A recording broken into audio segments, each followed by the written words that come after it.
بسم اللہ الرحمن الرحیم۔ کچھ دن پہلے وفاقی حکومت کی طرف سے ایک نوٹس جاری ہوا جس کو دیکھ کر بڑی حیرانگی ہوئی کہ حکومت نے اسلام آباد کے اندر 50 مساجد کو گرانے کا آرڈر جاری کر دیا، اور ظاہر ان کی انتظامیہ کو بتا دیا ہوگا کہ ہم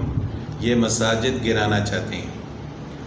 اور سب سے بڑی حیرت کی بات یہ ہوئی کہ ان مساجد میں سے فیصل مسجد کا نام بھی ہے، یعنی جن کو حکومت گرانا چاہتی تھی۔ اب یہ دیکھ کر بڑی حیرانگی ہوئی، کیونکہ اس سے پہلے بھی اسلام آباد میں مساجد گرائی گئیں اور گرانے کا سلسلہ جاری رہا، لیکن اس کی وجہ یہ ہوتی تھی کہ حکومت کی طرف سے یہ الزام ہوتا تھا کہ یہ مساجد سرکاری جگہ پر بنی ہے، یہ جگہ خریدی نہیں گئی یا مسجد کے لیے وقف نہیں کی گئی، تو لوگوں نے اس جگہ پر قبضہ کر کے یہاں پر مسجد بنائی ہے، تو لہٰذا اب یہ جواز بنتا ہے کہ ہم اس مسجد کو گرا دیں۔ تو یہ تو ایک بات سمجھ میں آتی تھی کہ قبضہ والی جگہ پر مسجد بنانا درست نہیں ہے۔ اگر حکومت ان مساجد کو بھی چھوڑ دیتی تو اس میں کوئی حرج نہیں تھا، لیکن ان کے پاس ایک جواز تھا کہ یہ سرکاری جگہ پر قبضہ کیا گیا ہے، اس وجہ سے ہم ان مساجد کو گرا رہے ہیں۔ لیکن اس دفعہ جو 50 مساجد کو گرانے کا نوٹس جاری ہوا تو اس کی وجہ سن کر بڑی حیرانگی ہوئی، اور ان میں سے ایک مسجد کو گرا بھی دیا گیا، اور اس کی وجہ یہ تھی کہ وفاقی حکومت کی طرف سے یہ اعلامیہ جاری ہوا اور یہ وجہ بتائی گئی کہ اسلام آباد کے اندر 50 مساجد ایسی ہیں جو اسلام آباد کی خوبصورتی میں خلل ڈال رہی ہیں، یعنی وہ ایسی جگہ پر بنی ہیں کہ جہاں پر اگر وہ مساجد ہوں گی تو اس کی وجہ سے اسلام آباد کی خوبصورتی میں فرق آئے گا۔ گرین بیلٹ پر بنی ہوئی ہیں اور اس طرح اسلام آباد جو ہے وہ خوبصورت نہیں نظر آئے گا، نعوذ باللہ۔ تو بڑی حیرانگی کی بات کہ وہ مساجد جو برکت کا ذریعہ ہوتی تھیں، خوبصورتی کا ذریعہ ہوتی تھیں، اور خاص کر فیصل مسجد جو کہ ایک تاریخی مسجد ہے اور خوبصورت مسجد ہے، اس مسجد نے اسلام آباد کو ایک خوبصورتی عطا فرمائی ہے۔ پہلے اس جگہ پر جنگل تھا، آج بھی آپ دیکھیں تو فیصل مسجد کے ارد گرد بالکل جنگل ہے، کچھ بھی نہیں ہے۔ تو فیصل مسجد کی وجہ سے ایک خوبصورتی آئی ہے، اور اب کیا کرنا چاہتی حکومت؟ فیصل مسجد کو گرا کر وہاں دوبارہ جنگل ہوگا، تو کیا اس جنگل کی وجہ سے خوبصورتی ہوگی یا مسجد کی وجہ سے خوبصورتی ہوگی؟ پہلے تو یہ سوچ ہی عجیب سوچ ہے اور شیطانی سوچ ہے کہ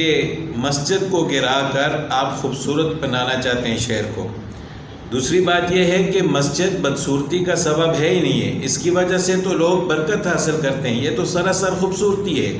پھر فیصل مسجد جس کو فیصل بادشاہ، سعودی عرب کا جو بادشاہ گزرا ہے فیصل، اور اس وقت کا جو پاکستان کا حکمران تھا غالباً صدر ایوب تھے یا جو بھی تھا، انہوں نے مل کر بنائی، اور ظاہر ہے پاکستان کے حکومت کی اجازت سے بنی، اور آج تک یہ سرکاری مسجد ہے، وہاں پر سرکاری امام ہے، یہاں پر سرکاری لوگ آتے ہیں، باہر سے جو حکمران آتے ہیں وہ بھی یہاں کر نماز پڑھتے ہیں، اگر خانہ کعبہ کے امام آتے ہیں تو وہ بھی یہاں کر امامت کرواتے ہیں۔ اس کے علاوہ جتنی بھی مساجد ہیں کوئی وجہ نہیں ہے ان کو گرانے کی، سوائے اس کے کہ یہ ایسی جگہ پر ہیں کہ یہاں پر سبز ہونا چاہیے، یہاں پر درخت ہونے چاہیے، یہاں پر پھول ہونے چاہیے، اسلام آباد کی جو خوبصورتی ہے اس میں اضافہ ہونا چاہیے۔ نعوذ باللہ، یہ ایک گھٹیا سوچ ہے اور ایسی سوچ ہے کہ ہم اس کو اسلام والی سوچ نہیں کہہ سکتے۔ دیکھیں کہ ہم یہ دعائیں کر رہے ہیں کہ کاش ہم مسجد اقصی کو تعمیر کروائیں، اس کو گرانے سے بچائیں، لیکن یہاں پر مساجد گرائی جا رہی ہیں۔ ایک مسجد مدنی مسجد جو راول ڈیم کے قریب ہے وہ گرائی گئی، کیا ہوا؟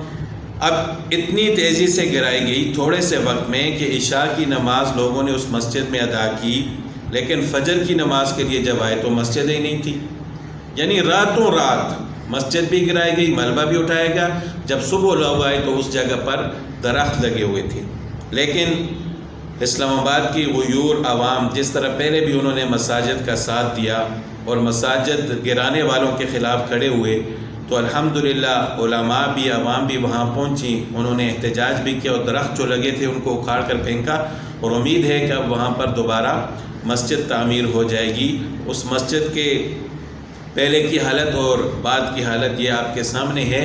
تو اتنی تیزی سے کام کیا گیا۔ اب یہ جو مسجد تھی مدنی مسجد، یہ اسلام آباد بننے سے پہلے کی ہے۔ جب اسلام آباد بنا، یعنی اسلام آباد جب دارالخلافہ بنا، تو اس مسجد کو اسی طرح چھوڑ دیا گیا۔ پھر اس کے بعد جنرل ضیاء الحق جو کہ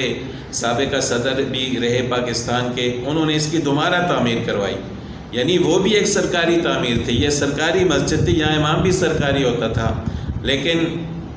ان لوگوں کو پتہ نہیں کیا ہو گیا ہے، کس ایجنڈے پر کام کر رہے ہیں۔ اور اس مسجد کو جب شہید کیا گیا تو قرآن پاک کے نسخے، قرآن پاک کے اوراق کٹے ہوئے جلے ہوئے، یعنی وہ بھی ملبے سے ملے ہیں۔ تو اب تو میرے خیال میں اس شہر میں اللہ کے عذاب کا انتظار کرنا چاہیے کہ جہاں پر بغیر کسی وجہ کے